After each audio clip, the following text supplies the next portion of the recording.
안녕하세요. 슴삼요양보사 교육원의 김교수입니다. 네, 오늘은 이제 두 번째 시간이에요. 요양보호 관련 제도 및 서비스. 네, 우리가 1장에서 다뤄지는 두 번째 단원이 요양보호 관련 제도 및 서비스죠. 자, 그러면 여기도 바로 학습 목표로 넘어가겠습니다. 자, 지난번 첫 번째 영상에서 보셨을 거예요.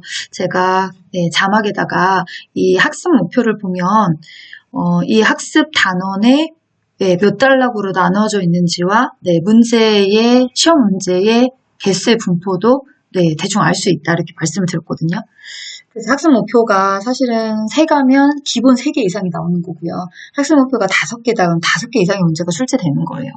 그래서 이제 그런 것들도 우리가 이제 학습 목표를 통해서 볼 수 있기 때문에 저는 이렇게 강의 시작할 때 항상 단원의 학습 목표를 좀 명시하려고 해요. 자, 그러면 요양보호 관련 제도 및 서비스에서 중요한 학습 목표의 단원은 어디냐? 여기도 단연 두 번째예요. 두 번째가 제일 중요하네요.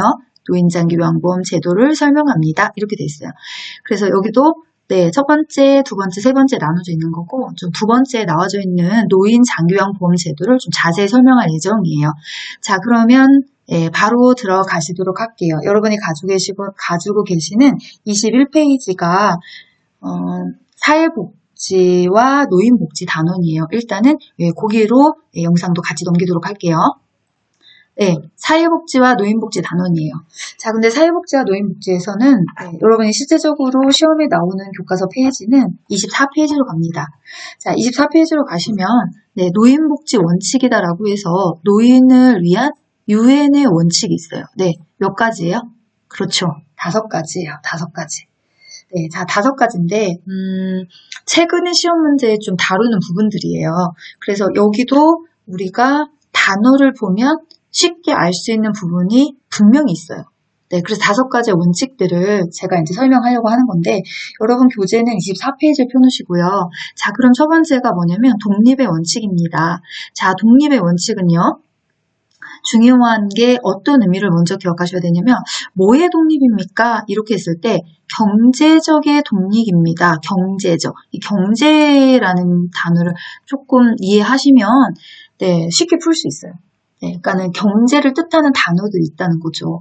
교재의 1번부터 6번까지 번호 안에 단어들을 뽑자면 이렇게 돼 있어요. 이어서 설명을 드릴 거예요. 경제적으로 독립이 되려면 소득이 있어야 됩니다. 일정 소득. 그럼 소득을 있으려면 일을 하셔야 돼요. 그래서 일을 해서 얻는 소득도 좋고 다른 소득이어도 돼요. 근데 어쨌든 소득이 있다라는 얘기는 일을 한다는 얘기예요. 그럼 우리가 일을 하려면 노인은 어떻게 해야 되나요? 그럼요. 직장에 다니셔야죠. 직장. 자, 그러면 직장에 노인이 가려면 어떻게 해야 되냐? 그냥 가긴 어려우세요.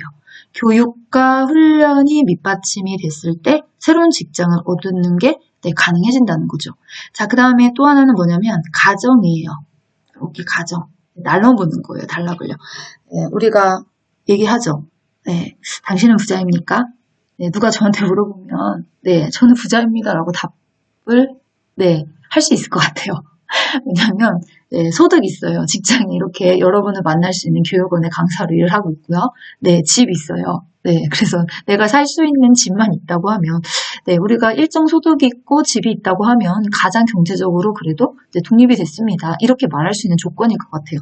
그러니까 노인에게 복지를 한다고 하는 것은 노인이 그냥 한마디로 잘 먹고 잘 사는 그냥 크게 걱정 없이 내 노년을 이렇게 즐길 수 있어요 라고 할 때는 이 5가지 원칙이 좀 지켜진다면 그럼 나도 잘 먹고 잘 사는 좀 편안하게 살 수 있습니다. 복지 받고 있습니다. 혜택 받고 있습니다. 이런 느낌을 받게 한다는 거예요. 그래서 이 독립의 원칙은 경제적 독립이다라는 단어 뜻을 좀 잘 이해하셨으면 좋겠어요. 제일 어려워요. 독립의 원칙이. 왜냐하면 다른 것들은 문제에 사실 답이 좀 보이는데 독립의 원칙은 아무리 찾아봐도 뭐의 독립인지를 모르면 요 답을 찾는 건 조금 어렵고 애매할 수 있어요. 그래서 이렇게 정리를 해드린 거고요. 자, 이제 두 번째부터는 참여 원칙입니다. 참여자를 찾아봐야 하나 참여자가 여기도 보이지 않을 거예요. 그래서 통합. 우리가 통합이 하나잖아요. 참여를 하셔야 하나가 되는 거죠. 네. 그 다음에 기회를 주셔야 돼, 기회. 참여할 수 있는 기회를 주세요. 운동. 네, 무슨 운동 합시다. 이렇게 얘기하잖아요. 그럼 그 운동에 나도 참여를 한다면, 그럼요. 참여 원칙 안에 들어가는 거죠. 자, 그 다음에 세 번째는 보호의 원칙이에요. 네, 여기서부터 걱정하지 마세요. 문제에 답이 다 있어요. 뭐를 찾으면 된다고요? 보호자가 있냐, 없냐를 보시면 돼요. 있어요? 그럼 보호의 원칙이 답입니다. 자, 그럼 다음으로 넘어갈게요. 네, 네 번째는 자아실현의 원칙입니다. 자아실현이라는 말은요, 잠재력을 개발하는 거죠. 잠재력. 내 안에 숨겨져 있는 잠재력들이 있어요. 노인이라고 잠재력이 없진 않아요. 오히려 젊은 사람보다 가지고 있는 잠재력은 월등히 많을 수 있어요. 그 잠재력을 개발해서, 네, 결과적으로 뭐냐면, 아, 내가 할 수 있는 게 있구나. 네, 존재감을 찾는 거죠. 네, 그럼 행복해져요, 솔직히. 네, 저도 이렇게 힘들지만, 네, 이런 상황에서도 여러분을 영상으로 만나기로 결심하고, 네, 지금 이렇게 몇 날 며칠, 네, 잠을 몇 시간을 밖에 못 자면서 하는 이유가, 네, 누군가에게 도움을 주고 있다고 하면, 네, 내 안에 숨겨져 있는 잠재력이, 능력이 이거라고 하면, 네, 얼마든지 여러분한테 이렇게 드릴 수 있을 것 같아요. 왜? 그렇게 하다 보면 또 제 나름대로의, 네, 아, 나는 이런 존재구나, 라는 제가 자아 실현할 수 있는 기회가, 예, 여기지 않을까 싶어서, 네, 이렇게 여러분과 이 야밤에, 네, 이 녹음으로 영상을 만납니다. 자, 그럼 이제 다섯 번째는 존엄의 원칙이에요. 자, 존엄의 원칙도 단어가 있어요. 이렇게 존엄이라는 단어. 근데 존엄이라는 단어가 없으면 공정을 찾으시면 돼요. 공정. 차별되지 않게 공정하게, 네, 이렇게 대우를 받아야 합니다. 이런 뜻이죠. 그래서 이렇게 다섯 가지를, 네, 보시면 되는 거고요. 자, 그 다음으로 넘어갈게요. 자, 다음은 어디에 나오는 거냐? 25페이지에 있습니다. 노인복지 사업의 유형입니다. 몇 가지라고요? 그렇죠. 눈에 보이셔야 되죠? 이렇게 세 가지입니다. 시험 문제 유형은요. 노인 돌봄 및 지원 서비스 안에 들어가는, 네, 유형의 종류들이 있어요. 네, 기억이 안 나실 거예요. 몇 가지가 있냐면 6가지. 그죠? 엄청 많아요. 여기가 제일 많아요. 그 다음에 이제 두 번째는 치매 사업 및 건강보장 사업. 여기 몇 가지라고요? 네, 4가지. 노인 사회활동 및 여가활동 지원 몇 가지라고요? 네, 4가지. 네, 이렇게 저는 10년 가까이 했으니까 탁탁 튀어나오는 거고요. 네, 여러분 다 하시다 보면 나올 수 있어요. 이렇게 유형을 물어보는 내용들은요. 사실 한눈에 보는 것이 가장 암기가 잘 돼요. 저는 그랬거든요. 그래서 이제 저도 제가 암기와 이해를 잘하는 방법으로 여러분을 안내하는 거니까 비법 전수인 거죠, 사실은요. 자, 그래서 이 노인복지 사업의 유형은 네, 한 장에 한 PPT로 3개를 다 정리를 해봤어요. 글씨는 좀 작더라도 한눈에 보일 수 있으니까 여러분이 좀 참고를 하셔서 보셨으면 좋겠어요. 자, 그럼 그 정리된 부분으로 넘어갈게요. 네, 노인복지 사업의 유형입니다. 라고 해서 네, 여기 3가지를 정리해드렸죠. 노인 돌봄 및 기본 서비스에 들어가는 6개 항목이 있고요. 치매 사업 및 건강보장 사업에 들어가는 4가지 항목이 있고요. 노인 사회활동 및 여가활동 지원에 들어가는 4가지 항목이 있어요. 네. 이렇게 보시면 한눈에 보이시죠? 네.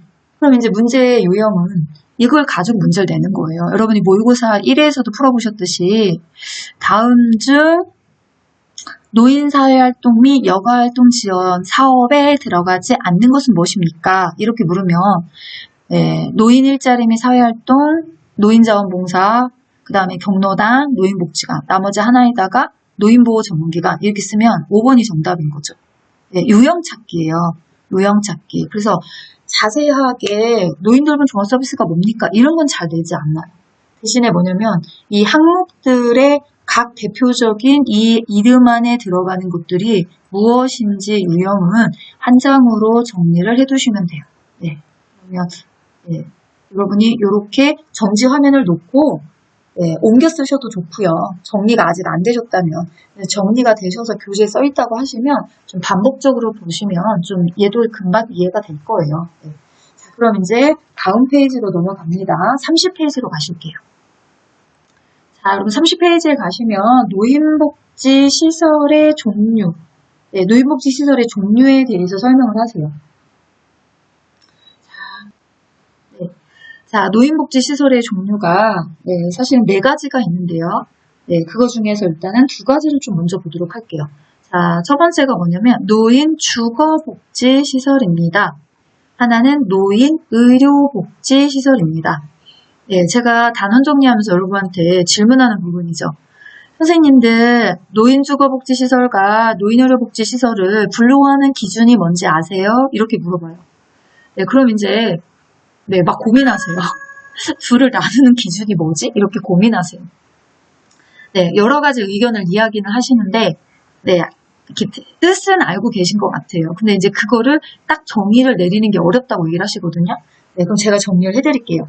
주거복지시설과 의료복지시설을 나누는 기준은 등급자와 비등급자로 분류를 하시면 돼요. 그러면 네, 어떤 등급인 거냐? 노인장기 요양보험 등급을 받으셨다면 의료복지시설에 들어가시는 게 맞고요. 등급은 받지 않았는데 시설을 이용하고 싶어요. 그러면 주거복지시설로 입소를 하시는 게 맞아요. 자, 그럼 얘가 어떻게 나눠지는 거냐면 지금 교재에 있는 내용들을 설명한 건데요. 네, 여기 안에서 지금 글씨가 조금 작게 보이실 거예요. 네, 그래도 보이실 거니까 노인 주거복지시설의 종류는 세 가지죠. 양로시설, 노인공동생활가정, 노인복지주택.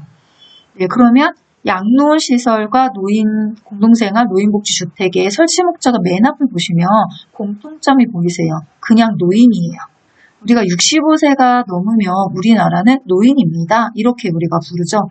네, 그래서 이 그냥 일반 노인을 등급받지 않은 노인도 이용할 수 있는 시설이 노인주거복지시설. 네, 근데 의료복지시설을 보니까 노인요양시설과 노인요양공동생활가정으로 나눠져 있는데 노인자를 찾으시려면 한참을 가셔야 돼요. 네, 여기 치매중풍부터 시작해서 필요한까지를 다 보시고 노인을 찾으셔야 되니까 여기 이야기가 등급을 받기 위한 존재 조건이에요. 네, 그래서 이런 노인의료복지시설은 등급자가 들어가신다고 생각하시면 돼요. 그 다음에 인원수를 따지는 거죠. 10명 이상입니다. 9명까지입니다. 이렇게 인원수의 명수는 그 다음에 줄이시는 거예요. 자, 그러면 다음 PPT 영상에서 조금 큰 글씨로 정리를 해드렸어요. 네, 다음 영상으로 갈게요. 네, 여기 오시면 주거복지시설, 의료복지시설 제가 좀 글씨를 크게 정리를 해뒀죠. 네, 주거복지시설은 어떤 분이 간다고요? 등급을 받지 않으셨으나 65세 이상인 분이 입소할 수 있어요. 네, 그러면 이제 그 분들이 들어가실 때, 그래서 앞에 노인만 붙였잖아요. 제가 노인. 그 다음에 10명 이상입니다. 양로시설. 9명까지입니다. 노인 공동생활가정. 그쵸? 그 다음에 주택이니까 분양이나 임대차를 찾으시면 노인복지주택이 답이에요. 그 다음 의료복지시설은 등급을 받으신 분입니다. 그래서 제가 그냥 노인이라고 쓰지 않았고요. 등급자 노인이라고 썼어요. 치매나 중풍 등으로 일상생활에 장애가 발생했어요. 그분들이 등급자일 거니까 등급자 노인 중에서 10인 이상이면 노인요양시설이고요. 9인 이내까지면 노인요양 공동생활가정에다가 답을 치시면 되겠죠. 그러면 두 시설을 여러분이 쉽게 분류하실 수 있을 거예요. 자, 그럼 다음 노인복지시설 유형을 보도록 할게요. 네, 여기는 이제 뭐에 대해서 나오시냐면 여가복지시설에 대해서 이야기해요. 여가복지시설입니다. 네, 말 그대로 여가죠. 네. 그 다음에 하나는 재가노인복지시설입니다. 이렇게 이야기하실 거예요. 자, 그럼 이제 여가복지시설에서는 노인복지관과 경로당과 노인교실 세 가지가 있어요. 자, 그럼 여기도 다음 영상에서 중요한 단어로 정리를 해드릴게요. 네, 자, 여기 가시면 여가복지시설은 세 가지. 그래서 하나는 노인복지관, 하나는 경로당, 하나는 노인교실. 자, 노인복지관은요, 정보와 서비스를 이 복지관에 제공해주세요. 그러면 이제 복지관에서 제공한 정보와 서비스에 내가 참석을 할 것이냐, 참여를 할 것이냐, 안 할 것이냐, 이 부분을 가지고 우리가 결정하는 부분이 노인복지관이고요. 경로당은요, 없어요. 그런 게 자율이에요. 무조건. 장소만 제공하는 거예요. 경로당이란 장소만 제공할 거니까 자율적으로 치목동을 하셔도 좋고 취미활동 하셔도 좋고 뭐 작업을 하셔도 좋고요. 그 자율적이라는 단어가 나오시면 경로당에 답을 치셔야 돼요. 그 다음에 교실이죠. 뭐 하는 곳이라고요? 그렇죠. 학습. 공부하는 곳이 학습. 학습하는 곳이 교실이다라고 생각하시면 되죠. 자, 그럼 재가노인복지시설은 방문예양, 방문목욕, 주야간 보호, 단기보호. 요거는 이제 나중에 또 뒤에 제도 파트 부분에 가서 다시 한번 다루도록 할게요. 그럼 다음으로 넘어가실게요. 여러분이 가지고 계시는 교과서는 33페이지로 가십니다. 네, 33페이지를 펴시면 이제 요양보호 관련 제도 및 서비스에서 네, 진짜 제도예요. 노인 장기 요양보험 제도입니다. 이렇게 나와져 있는 부분이죠. 아까 제가 학습 목표에서 두 번째 단원이 노인장 요양보험 제도입니다. 그래서 여기가 사실은 제일 중요한 별표입니다. 이렇게 말씀드렸던 부분이에요. 자, 그럼 이제 노인장 요양보험 제도는 사실 외우셔야 돼요. 그냥 이해력으로만 풀기에는 조금 어려운데요. 네, 왜 그런 거냐면 제도이다 보니까 저도 사실은 이 강의를 처음 할 때 제일 어려웠던 데가 이 부분이거든요. 간호사 출신이기 때문에 네, 우리가 의학과 관련된 부분들은 다 네, 어느 정도는 네, 학교에서 배우고 나왔던 부분이지만 사실 요양보호 관련 제도는요. 네, 제가 이 강의를 하면서 처음 접하는 거거든요. 네, 새로 생긴 신설 제도니까. 그래서 이제 여러분은 10년 가까이 보다 보니까 이 제도가 이제 눈에 들어오는 거지만 여러분은 네, 제가 처음 강의할 때처럼 이 부분이 굉장히 새로우실 거예요. 근데 이제 반복으로 보다 보면 쉽게 이해할 수 있는 부분이 있으니까 네, 여러분 네, 용기를 내시고요. 네, 도전하도록 하겠습니다. 자, 그러면 노인장 요양보험 제도를 들어가시기 전에 뭐부터 이해하셔야 되냐면 노인 장기 요양 보험부터 이해하셔야 돼요. 보험. 이것은 보험 제도입니다. 네, 여러분 생명보험 갖고 계세요? 이렇게 누가 물어요. 그럼 네, 저는 있습니다. 어디예요? 네, 땡땡이에요. 이렇게 대답하죠. 네, 그러면 그 땡땡이 이 보험을 끌고 가는 사업자가 되는 거예요. 네, 네 우리도요. 노인장기요양 가입하셨어요? 이렇게 물으시면 아, 네, 저 노인장기요양보험 가입했습니다. 이렇게 말해야 되거든요. 근데 나는 보험이라고 하는데 예, 뭐 약관을 본 적도 없고 돈을 내라고 하는 것도 뭐 딱히 없었고 그래서 얘를 보험이라는 생각을 안 하세요. 근데 보험이에요. 왜 그런 거냐면 우리는 2008년 7월 1일부터 자동가입자가 되셨어요. 절차 상관없이 예, 뭐를 내고 있기 때문에요? 건강보험료를 내고 있기 때문에 그래서 누군가가 물어봐요. 아, 아무개 선생님, 노인장요양보험에 가입하셨습니까? 라고 물으시면, 아, 네, 저는 가입했습니다. 자동 가입이 되었습니다. 이렇게 생각하시고, 이게 보험이구나, 라는 개념을 먼저 이해하시는 것이 다음의 순서대로 이해하는 것도 좀 빨리 가는 방법이에요. 자, 그러면 보험이라고 했으니까 이 보험을 끌고 가는 보험자가 있겠네요. 네, 그 보험자가 누구요? 사업자. 네, 거기서 보험금을 줘요. 지급한단 말이죠. 그게 어디냐면요. 국민건강보험공단. 네, 제가 지금 정리를 해드렸어요. 동의어입니다. 동의어. 동의어는요. 출지원이 내고 싶은 대로 골라내는 거예요. 보험자라고 낼 수도 있고 사업자라고 낼 수도 있고 보험금을 지급하는 자라고 낼 수도 있고 거기를 다 합쳐서 뭐라고 한다고요? 국민건강보험공단입니다. 이렇게 이해하신다는 거예요. 공단만 외우시면 안 돼요. 또. 우리나라는 공단이 많아요. 네, 요 공단만 외우셨다가 근로복지공단에 답을 치시는 분도 있어요. 네, 오답의 유형들은 여러 가지가 있습니다. 정확히 아는 것이 중요하니까 그 부분에 대해서 꼭 기억을 해주셨으면 좋겠어요. 자, 그러면 사업을 끌고 가는 사업자이자 보험자이니까 네, 누가 있겠어요? 네, 이걸 가입하는 가입자가 있겠죠? 여러분. 네, 저나 여러분이 네, 국민 또는 보험금을 받는 자가 그 안에 들어가신다고 보시면 돼요. 자, 그러면 그 다음 영상으로 넘어가도록 하겠습니다. 자, 이제 그 다음은요. 장기요양급여 대상자예요. 네. 자, 제가 아까 뭐라고 말씀드렸냐면 보험입니다. 이렇게 했어요. 우리가 생명보험이든 화재보험이든 가입을 했지만 아무 때나 쓸 수 있는 게 아니잖아요. 그렇죠? 네. 네, 제가 예를 들어서 네, 뭐 암보험에 가입을 했다. 그러면 이 보험을 쓸 수 있는 조건은 제가 암의 진단을 받아야지만 돼요. 암 진단 안 받고는 이걸 쓰기가 어려워요. 여기도 마찬가지로 노인장기요양보험 보험이기 때문에 이 보험의 혜택을 볼 수 있는 대상자가 있다는 말이에요. 그냥 다 준다는 건 아니죠. 자, 그래서 이 대상자를 분류하는 기준이 있어요. 교과서에 나오는 부분을 가지고 보면 좀 헷갈려요.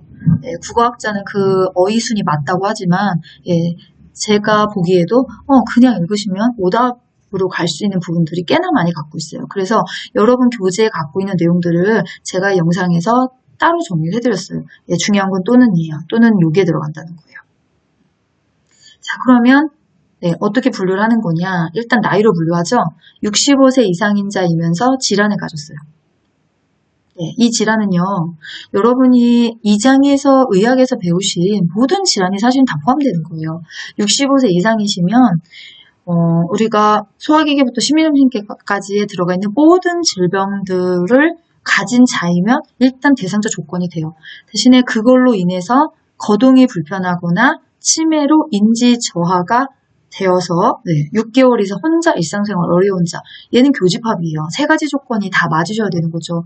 65세 이상이면서 질환을 가졌고 그걸로 인해서 거동이 불편했거나 인지가 떨어져서 일상생활이 어려워요. 또는 그 다음으로 가는 거죠. 또는 65세 미만이에요. 아직 65세가 아직 되진 않았지만 이분들은 뭘 가지셨냐면 노인성 질환을 가졌어요. 위에서 얘기하는 질환과는 다른 거죠. 노인성 질환을 가져서 거동이 불편하거나 치매로 인지가 저하돼서 일상생활이 수행하기 어려운 자. 이해되세요? 이해가 안 되시면 다시 보셔야 돼요.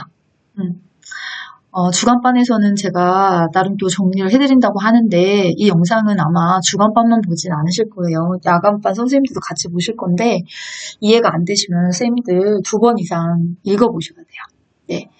부류를 나눠서 어떻게 해요? 65세 이상이면서 질환을 가졌어요. 그걸로 일상생활이 안 돼요. 65세 미만이에요. 노인성 질환을 가졌어요. 그걸로 일상생활이 안 돼요. 자, 이걸 테스트를 해보시려면, 그쵸?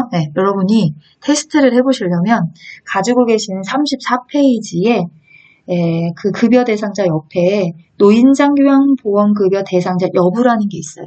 거기를 읽으시면서 본인한테 질문을 해보세요. 제가 하나만 테스트 해드릴게요. 잘 들어보셔야 돼요.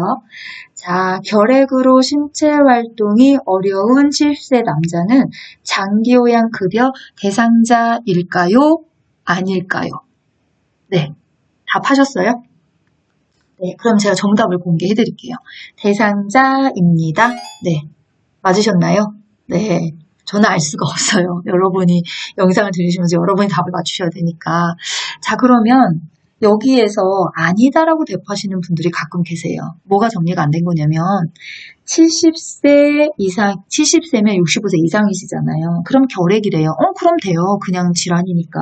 그걸로 신체 활동이 어렵다고 하니까 대상자란 말이에요. 근데 이게 X라고 하신 분들은 결핵이라고 하는 일반 질환은 65세 이상이면 해당이 되는데 아직도 노인성 질환을 가져야만 등급이 나온다고 생각하고 계시는 거예요. 그러면 정말 오답으로 가십니다. 그래서 여러분이 나머지 것들은 여러분이 읽고 여러분이 OX를 맞춰보세요. 그렇게 하셔서 이 OX가 바로바로 답이 O로다 넘어가신다고 하면 국가고시에서 대상자를 묻는 문제가 어떤 유형으로 나온다고 하더라도 다 맞추실 수 있어요. 다 맞추셨다면 박수 쳐주세요. 나 이제 대상자 잘 추릴 수 있어요. 이렇게 자신감 뿜뿜 가지시고요. 자, 그러면 이제 그 다음으로 넘어갈게요. 자, 여기는 어떤 부분이냐면 65세 미만이시면 노인성 질환을 가지고 계셔야 등급의 조건이 된다고 하셨어요. 자, 근데 우리가 노인성 질환은 어디서 배우셨냐면 의학의 신경계 질환에서 배우셨죠? 의학의 신경계 질환에서 노인성 질환을 가지고 이야기를 하는데 크게 3가지예요. 하나는 지금 보시듯이 치매. 여기까지가 치매죠? 알츠하이머까지. 자, 여기가 치매예요. 자, 그 다음에 2번째는 뇌졸중이라고 배우셨을 거예요. 자, 뇌졸중은 2가지죠. 하나는 출혈이고요. 하나는 경색이에요. 그래서 여기 뇌혈관의 후유증까지가 뇌졸중이라고 보시면 돼요. 자, 그 다음에 여기는 3번째. 파킨슨. 이렇게 보시면 되겠죠. 그래서 크게 노인성 질환은 치매와 뇌졸중과 파킨슨이 있습니다. 이렇게 우리가 얘기를 하는데 치매는요. 읽으시면 다 답이 나와요. 어려운 게 없으니까요. 근데 뇌졸중은요. 읽어도 좀 헷갈리는 부분이 계세요. 뇌졸중은 크게 터지면 출혈이에요. 막히면 경색이에요. 오른쪽에 있는 표는요. 경색을 얘기하는 거기 때문에 크게 어렵지 않은데 여기 이제 줄을 쳐드릴 거예요. 뭐냐면 지주막과 출혈입니다. 지주막이 뇌를 싸고 있는 막의 일종이라는 것만 아셔도 이게 뇌출혈이라는 건 이해하실 수가 있어요. 근데 지주막이 어디예요? 그건 어딘데요? 어디 있는 거예요? 그 위치를 모르시면 오답이 되시는 거예요. 지주막은 어디 있다고요? 그렇죠. 뇌에 있습니다. 그 다음에 뇌내출혈, 뇌잖아요. 2개 뇌출혈, 뇌잖아요. 요거 기억하시면 좋겠고요. 그 다음에 파킨슨에서 파킨슨 다 가는데 기저핵이라는 게 있어요. 기저핵. 자, 기저핵도요. 파킨슨의 한 부류라고 생각하시면 돼요. 그래서 65세 미만이시면 이런 노인성 질병 사인 분류 코드 안에 들어가는 질병이어야지만 등급의 대상자 조건이 된다고 생각하시면 돼요. 자, 그러면 그 다음으로 넘어갈게요. 다음은 신청 및 판정 절차에 대한 부분이에요. 그 도식화되어 있는 게 여러분 교재에 있죠? 그래서 신청부터 조사, 등급 판정에 대한 절차를 한눈으로 볼 수 있게 확인을 여러분한테 이렇게 영상을 보여드리는 거고요. 각 단계별로 기억하셔야 될 게 있어요. 그래서 이제 그거는 다음 영상에서요. 네, 자, 여기에서는 이제 신청 및 판정 절차를 앞에서 도식으로 보셨으니까 네, 신청을 보도록 할게요. 자, 장기요양 인정을 신청하는 데 있어서 신청할 수 있는 자격이 부여된 분들이 계시죠. 본인이거나 가족이나 친족 또는 이해를 설명할 수 있는 이해관계인, 사회복지 전담 공무원, 본인이나 가족의 동의가 필요하신 또는 시장군수구청장이 지정한 자. 가끔 이제 헷갈려 하시는 분들 계세요. 아니, 교수님 왜 시장군수구청장이 지정한 자입니까? 우리나라는 호롤단신이어서 요 위에 있는 조건들을 다 충족할 수 없을 때는 내 관할 시장군수구청장님이 내 법적 보호자, 대리 법적 보호자예요. 그래서 법적 대리 보호자가 지정한 자, 이분들 바빠서 못 가시죠. 지정하신 자가 신청을 할 수 있어요. 그러면 오답도 기억하셔야 돼요. 제일 많이 쓰는 오답은 요양보호사, 안 되세요. 이웃주민, 안 돼요. 통장님, 통장 안 돼요. 시장군수구청장이 법적보호자지 통장님 법적보호자가 아니거든요. 그래서 그런 부분들도 같이 신청해서 이해하셔야 되는 부분이고요. 자, 그 다음에 두 번째 단계가 방문조사죠. 네, 이제 전문 방문조사단이 오세요. 몇 개 항목을 보신다고요? 쉬운 2개 항목을 보십니다. 숫자는 사실 다 중요해요. 그래서 쉬운 2개는 좀 기억을 해두시고요. 그 다음 이제 등급 판정의 절차에 들어가죠. 어디서 최종 판정을 주는 거냐면 등급판정위원회. 이거 외에 나머지는 판정을 주는 데가 없어요. 그리고 판정은 신청서를 제출한 날로부터 며칠 이내 완료하셔야 된다고요. 그렇죠. 30일 이내에 일자가 빠졌네요. 네, 30일 이내에 완료가 되어야 됩니다. 이렇게 기억하시면 되겠네요. 자, 다음으로 갑니다. 자, 이제 판정 결과가 나왔어요. 판정 결과. 네, 색깔을 바꿀게요. 너무 빨간색이라 다 같아서 파란색으로 바꿔볼게요. 네. 자, 그럼 판정 결과에 대해서, 네, 우리가 여러분 교재에 실려져 있는 인정 점수에 따른 등급이다. 이렇게 나오죠? 제가 항상 뭐라고 말씀드리냐면, 점수 외우세요, 점수. 점수를 외우지 않고는 문제 풀 수 없습니다. 출제원이 그렇게 호락호락하지 않아요. 점수를 모르면 상태를 가지고 풀다 보면요. 물론 여기 전적, 상당, 부분, 일정, 뭐 이런 이야기가 나오지만, 사실 이런 단어가 문제를 풀 수 있는 키워드가 아니에요. 왜냐면 되게 헷갈려요. 이 부분이 어렵고요. 그래서 항상 점수를 기억하셔서 네모 박스 안에 1번 인정 점수가 몇 점인 자 이런 식으로 쓰여져 있을 거예요. 그럼 그 점수에 해당하는 걸 찾으시면 돼요. 네, 자 그러면 점수가 1등급은 95점. 네, 여기 등급표에 보시면 2등급은 75점 이상 95점 미만 이렇게 하는데 이제 저는요 지금 정리를 해드렸듯이 앞자리만 외우세요. 그래요. 앞자리. 뒷자리까지 같이 하면 암기하는 시간이 한참 걸려요. 그래서 1등급부터 인지지원 등급까지 앞자리만 해요. 어떻게 외우냐면 95, 75, 60, 51, 45, 45점 미만 이렇게 하면 되거든요. 네, 해보세요. 여러분도 이 영상을 들으면서 같이 따라하세요. 시작! 95, 75, 60, 51, 45, 45점 미만. 안 외워지시지 않아요? 3번 하면 다 외워지세요. 자다가도 95, 75, 60, 51, 45, 45점 미만 아마 되실 거예요. 자, 그러면 앞자리만 써놓고 어떻게 하는 거냐면 이렇게 하시는 거잖아요. 뒤에다가 네, 시험장 가셔서는 뒷자리는 위에 있는 거 손가락으로 끌어내리기로 써주시기만 하시면 네, 어렵지 않아요. 금방 쓸 수 있죠. 네, 그래서 이렇게 여러분이 여기다가 이렇게 시험장에서는 따라 쓰시면 되니까 여기 제가 있는 GPT는요 잘 안 써져요. 여기까지만 쓸게요. 자, 그러면 이렇게 쓰시고 문제를 보세요. 네, 아까 이제 인정 점수가 54점입니다. 몇 등급이요? 네, 4등급. 62점입니다. 3등급. 78점입니다. 2등급. 오, 금방 나오시죠? 네, 외워놓으시면 금방 나와요. 그리고 옆에다 글씨를 써놓으시면 그걸로 풀 수 있고요. 자, 그 다음에 또 요걸 등급 점수만큼 중요한 건 5등급과 인지지원 등급은 반드시 치매를 가지고 계시는 치매 대상자여야 합니다. 요것도 같이 알아두시면 좋겠네요. 네, 그럼 이제 다음으로 넘어갑니다. 네, 자, 다음에 이제 판정 결과를 통보하실 거예요. 네, 아까 5개 등급을 받으셨잖아요. 그래서 유효기간은 최소 얼마요? 1년 이상. 쉽게 내면 여기 냅니다. 자, 그 다음에 좀 어렵게 내볼까요? 그럼 아마 갱신 낼 수도 있어요. 직전 등급과 같은 경우인데 1등급이 있어요. 4년, 4, 3, 2. 하나만 외우시면 되겠죠. 1등급은 4년입니다. 2, 4 세트, 그쵸? 5 인지지원 세트 이렇게 하셔서 4, 3, 2 이렇게 갱신의 기간을 정해주시면 돼요. 자, 다음으로 갈게요. 자, 이제 등급을 받으셨으니까 서비스를 이용하실 수 있어요. 네, 그럼 그 서비스를 이용할 수 있는 서비스를 뭐라고 얘기하는 거냐면 장교양 급여의 내용입니다. 이렇게 얘기하는 거죠. 몇 가지 있으세요? 그렇죠. 3가지. 재가급여, 시설급여, 특별현금급여가 있습니다. 재가급여의 종류는 여기 써 있어요. 네, 하나 기억하셔야 되고 기타 재가급여, 다른 말로 복지연금. 제가 설명했죠. 수업 시간에. 방문형부터 시작해서 방문형, 방문무교, 방문간호, 주약원보, 단기보, 기타 재가급여. 네, 사실 술술술술 나오면 너무 좋아요. 안 나오셔도 괜찮아요. 생각하시면 되니까. 자, 그러면 기타 재가급여가 네, 복지연구거든요. 근데 이제 복지연구를 기억하시는 분들은 많은데 복지연구가 기타 재가급여 같다라는 거를 잘 모르시는 분들 계세요. 그래서 얘는 뭐야? 기타 재가급여는 뭐야? 이렇게 생각하시는데 같은 거예요. 왜 그런 거냐면 기타. 그 기타라는 말이요. 모든 문서는 맨 아래에 있어요. 기존에 니네 거하고는 달라. 니네 거는 방문요양부터 단기보호까지죠. 뭐가 다르냐고요? 포인트 사용 산정 방식이 달라요. 방문요양부터 단기보호까지는 월포인트를 가지고 서비스를 받을 수가 있어요. 등급에 따라 월포인트 금액이 이렇게 책정이 돼서 나오잖아요. 매월 갱신이잖아요. 근데 기타 재가급여는 복지연구 파트에서 배우셨을 거예요. 연포인트예요. 1년에 160만의 포인트를 주고 그걸 가지고 대여하거나 구입해 쓰라고 하시잖아요. 그 포인트 산정 방식이 달라요. 근데 재가급여예요. 집에 계신 어르신들이 구입과 대여를 하실 수 있는 거지 시설에 있는 어르신들은 필요가 없거든요.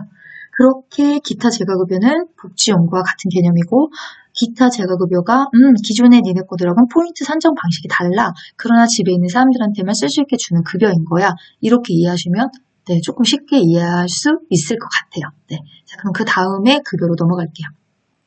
네, 그 다음 급여는 두 번째 급여. 네, 그쵸, 시설급여예요. 네, 어디서 했냐면 앞에서 노인복지시설을 나눌 때 등급자와 비등급자가 들어갈 수 있는 곳이 다르다고 했어요. 그래서 복습하시죠. 네. 등급을 받지 않았어요. 65세 이상 노인이에요. 주거복지시설입니다. 등급을 받으셨어요. 뭐뭐뭐뭐 조건을 달아있는 노인입니다. 라고 하면 의료복지시설. 그럼 의료복지시설이 네, 우리가 등급 받으신 분이 갈 수 있는 시설급여의 내용들이잖아요. 두 가지죠. 노인요양시설. 그렇죠? 10인 이상. 하나는 노인요양 공동생활 가정홈. 그죠? 노인 공동생활 가정. 네, 홈자는 좀 빼셔도 되겠네. 네, 그럼 여기를 이 그룹홈 때문에 이렇게 된 거예요. 노인요양 공동생활 가정. 자, 그럼 거기를 뭐라고 하냐면 그룹홈. 그룹홈도 동의어예요. 영어예요, 영어. 네, 이제 영어도 여기는 몇 개 좀 여러분 공부하실 때 이제 유식해지셔야 돼요. 영어도 알고 계셔볼 수 있어요. 그룹홈도 같은 용어입니다. 네. 자, 그 다음에 세 번째는요, 특별현금급여입니다. 특별현금급여도 3가지죠. 가족요양비는 도서벽지, 천재지변. 그래서 도서벽지, 오지예요. 등급은 받았으나 기간이 없어요. 또는 천재지변이라서 다리가 끊어졌어요. 예를 들어서 태풍 때문에 요양보 선생님 못 들어오세요. 그러면 다리가 재건될 때까지 현금으로 지급하겠습니다. 특례요양비, 특수한 예시라는 거죠. 특수한 예시. 그 특수한 예시가 뭐냐면 장교양 기간이 아닌 곳에서 서비스를 받고 또 돈은요. 네, 공단에다 달라고 하는 거예요. 장교양 기간이 아닌 것은요. 앞에서 배우셨던 의료복지시설과 주거복지시설을 나누는 개념이에요. 네, 근데 조금 어려워요. 시험을 보기 위해서는 그 개념은 사실 이번 시간은 필요 없어요. 여러분 수업 시간에 다 이해하고 오셨어야 되는 부분이고 시험 보기 위해서는 장교양 기간이 아닌 글자가 나오면 특례요양비입니다 라는 것만 이해하시면 돼요. 더 자세한 건 나중에 시간이 되면요. 네, 꼼꼼한 강의에서 다시 한번 안내해 드릴게요. 자, 그 다음 세 번째는요. 요양병원 간병비예요. 말 그대로 요양병원에 입원했을 때 네, 우리 간병비 지급합니다. 자, 근데요. 현재 특례요양비와 요양병원 간병비는 시행되지 않아요. 네. 그렇다고 모르고 넘어가시면 안 돼요. 왜? 교재에 있는 내용이니까 뜻은 잘 알고 넘어가셔야 혹시라도 시험에 나왔을 때 맞출 수 있거든요. 네, 그러면 네, 그 다음에 영상으로 갈게요. 네, 그 다음은요. 비용 청구예요. 비용. 자꾸만 오답이 나오네요. 네. 영상에 PPT도 좀 본다고 하는데 자, 청구가 아니라 비용 청구 및 청구가 2번 됐어요. 지급이에요. 지급. 네. 네, 초보자 티가 팍팍 나죠. 네, 너그럽게 양해해주세요. 네, 이것도 나중에 사연 알려드릴게요. 이 PPT도 굉장히 힘들게 만들었거든요, 사실. 자, 그러면 이 비용의 청구와 지급에서는 중요한 건 뭐냐면 장기 요양 기간과 공단 사이에서 두 부분이 이렇게 지급과 청구를 하는 거예요. 장기요양 기간이 공단에 청구하면 공단은 장기요양 기간으로 지급을 해주는 거예요. 중요한 건 뭐냐면 요양보호사는 그 사이에서 관여하지 않는다는 거죠. 네, 그럼 오답은 뭐겠어요? 장기요양 기관을 요양보호사로 바꿔서 요양보호사 공단에 청구한다. 아니잖아요. 또 공단은 요양보호사에게 준다. 아니거든요. 여기 청구와 지급에서는 요양보호사는 단어는 나오지 않아요. 나오면 무조건 오답이에요. 네. 자, 그럼 이제 그 다음 재원조달로 갈게요. 이제 이 제도의 마지막 단원이 재원조달이죠. 네, 몇 군데서요? 그렇죠, 세 군데. 보험료, 장교양보험료, 국가지원금, 예상수익의 20%, 그 다음 본인 일부 부담금, 여기가 중요한 거죠. 자, 여기는요, 시설급여를 이용하실 때는 20%, 재가급여를 이용하실 때는 15%. 네, 근데 저는 항상 말씀드려요. 이렇게 외우면 안 됩니다. 못 푸시는 분이 계세요. 이렇게 외웠는데. 아니, 왜 20거, 15%를 다 외웠는데 답을 못 찾으실까요? 라고 하면 시설급여에 들어가는 종류가 떠오르지 않아서 그래요. 앞에 사실 정리하고 왔는데 시설급여에 들어가는 건 두 개죠. 네, 노인요양시설, 노인요양 공동생활가정 이 두 가지 시설급여를 이용하시면 20%. 재가급여는 빨리 할게요. 방문요양, 방문간호, 방문목욕, 주야간보, 단기보, 기타 재가급여를 이용하시면 15%. 네, 그럼 시험 문제 유형은 그런 거예요. 주야간 보호 서비스를 이용할 때 본인 부담금은 20%입니다. O, X? 그렇죠, X죠. 주야간 보호센터는 15%잖아요. 어떻게 문제되는지 아시겠죠? 네, 그래서 시설급여 20, 재가급여 15 단어만 외우지 마시고요. 얘를 여러분이 공부하실 때는 시설급여에 들어가는 항목을 부르시고 20, 재가급여에 들어가는 항목을 부르시고 15 이렇게 외우셔야 네, 정답을 맞출 수 있습니다. 그 다음 이제 저소득층과 의료급여, 네, 수급권자, 수급권자는요, 40에서 60%를 경감해주고 있어요. 자, 그 다음에, 네, 우리가 기초생활수급권자에서 국민기초생활수급권자, 이분들은 본인 부담금이 없죠. 네, 또는 비급여 항목이 있어요. 네, 그런 부분들은 전액 부담이에요. 그래서 이렇게 기억을 하시면 될 것 같아요. 자, 그러면 제가 제도 부분은 다 정리해드렸어요. 자, 마지막, 네, 포인트가 딱 여러분 앞에 공개가 됩니다. 자, 기대해보세요. 네, 보이세요? 네, 제 손글씨예요. 제가 글씨를 그렇게 잘 쓰는 편은 아닌데 정리하는 방법 중에요. 저는 이 마인드맵으로 정리하는 게 한눈에 보여서 너무 좋더라고요. 네, 그래서 이제 여러분한테 제가 손글씨로 마인드맵을 그려가지고 네, 이렇게 네, 여러분이 영상에서 볼 수 있게 정리를 해드렸는데 이 마인드맵 한 장으로도 제도는 다 정리할 수 있어요. 네, 어떻게 하시는 거냐? 노인장요양보험 제도는 2008년 7월 1일 날 시작했습니다. 자, 첫 번째 복습하시죠. 사업자의 이 보험에 보험자가 있고, 그쵸? 가입자가 있습니다. 그래서 보험자를 설명하는 동의어 써놨고요. 가입자도 써놨고요. 그럼 이제 보험의 대상자가 어떻게, 급여의 대상자가 어떻게 되는지 선정 조건 써놨잖아요. 이렇게 여러분 눈에 보이시게끔. 그쵸? 두 개로 나눠서. 그 다음에 주의하셔야 되는 네, 의학질환명도 이렇게 써드렸어요. 여기하고 여기에다가. 그 다음 세 번째로 갑니다. 인정 신청과 판정은 어떻게 하나요? 신청은 여기 합니다. 그죠? 그 다음에 조사가 있습니다. 등급 판정은 어떻게 합니다.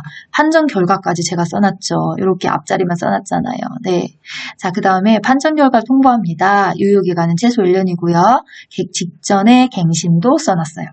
자, 그 다음에 이제 난 대상자가 됐으니까 급여를 이용하실 수 있어요. 급여의 종류는 세 가지. 재가급여, 시설급여, 특별현금급여. 이 종류도 써놨어요. 네, 그 다음에 비용 청구와 지급에 관한 거 공단과 장기요양 기관에서 합니다. 요양보호사는 관여하지 않습니다. 재원 조달도 네, 몇 군데요? 세 군데. 장기요양보험료, 국가지원금, 예상수익의 20%, 본인 일부 부담금, 시설급여, 재가급여 퍼센테이지 종류들은 네, 여기서 보시면 되겠네요. 재가급여는 여기에 있고요. 시설급여는 여기에 있어요. 네, 이렇게 하셔서 여러분이 마인드맵으로 정리를 해드렸으니까 여기도 한번 쭉 훑어보시면서 복습을 좀 해주셨으면 좋겠어요. 내가 얼마만큼 이해를 하고 있는지. 네, 자, 그러면 이제 이번 강의도 이렇게 정리하고 마치도록 하겠습니다. 네. 공부하냐고 수고 많으셨습니다. 다음 영상에서 또 뵙도록 할게요.